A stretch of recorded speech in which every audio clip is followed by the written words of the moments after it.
pour l'instant, il pourra peut-être continuer d'être sur le terrain et dans les vestiaires, mais de toute façon, il ne devrait pas échapper à une sanction. Vincent, on est d'accord? Tu trouves ça trop important? Sévère, comme toutes les sanctions du rugby, elles sont toujours exagérées, elles sont toujours dans l'excès. Ça devient pénible.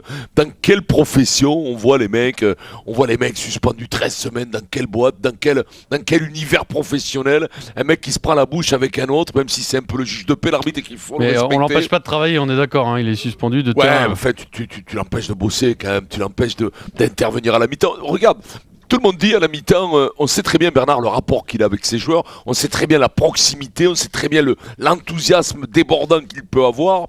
On regarde la mi-temps d'Italie-France. On se fait casser la bouche pendant une première mi-temps catastrophique pour nous. Je pense que les 15 minutes qui se passent dans les vestiaires sont une remise à niveau, une remise de fraîcheur, une remise tactique, et puis surtout un sermon qui fait que les mecs après se réalisent, parce que quand t'es dans le coltard, dans l'usure physique, t'as pas tout le temps la réalité, les yeux en face des trous. Donc c'est très important, bien entendu que ça va pas l'empêcher d'entraîner son équipe, bien entendu, mais je crois sincèrement que c'est même la sanction par elle-même. Mettre 13 semaines, mais qui met 13 semaines à un entraîneur professionnel qui a été 8 ans en équipe de France pour s'être pris le casque avec un arbitre? Mais bon, ça fait partie du boulot, il faut sanctionner. Bien entendu que l'arbitre doit être par-dessus tout respecté. Mais 13 semaines, on est dans l'abus. Bientôt, ça va être le bracelet électronique qui vont avoir les mecs au mollet. C'est pas possible, 13 semaines, ça fait combien? Ça fait 3 mois et 1 semaine. Non, là, c'est trop, mais qu'est-ce que fait François Gers, le patron de cette commission? Je croyais que tu allais dire François Hollande.